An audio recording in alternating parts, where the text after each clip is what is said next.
Yang mana cari rumah dekat dengan Plaza Angsana Johor Bahru. Aku ada satu rumah nak tunjuk kat korang. Rumah ni single story, dah fully renovate. Rumah dekat Taman Desa Rahmat. Ada 3 bilik, 2 bilik air, berkeluasan 1,100 square feet.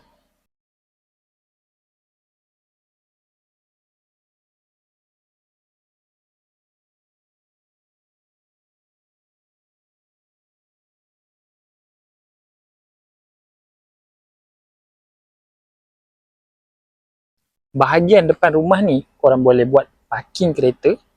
Nak pergi rumah korang kena turun tangga ni. Dekat depan rumah ni ada lagi ruang untuk korang beriadah. Jom kita masuk dalam rumah. Assalamualaikum. Tengok ruang tamu rumah ni memanjang ke belakang.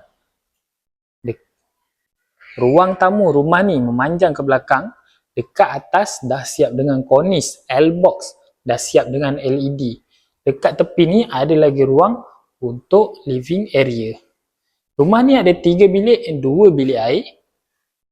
Jom kita tengok bilik yang pertama. Ini bilik yang pertama. Ini bilik yang kedua. Dekat dapur, dah siap tabletop dekat kiri dengan kanan. Dekat sini korang boleh buat dining area. Ini bilik yang ketiga. Dekat sini ada tandas. Tandas pertama. Tandas yang kedua. Dekat tepi ni korang punya laundry area. So untuk korang yang tengah cari rumah dekat Tampoi, belakang je daripada Plaza Angsana.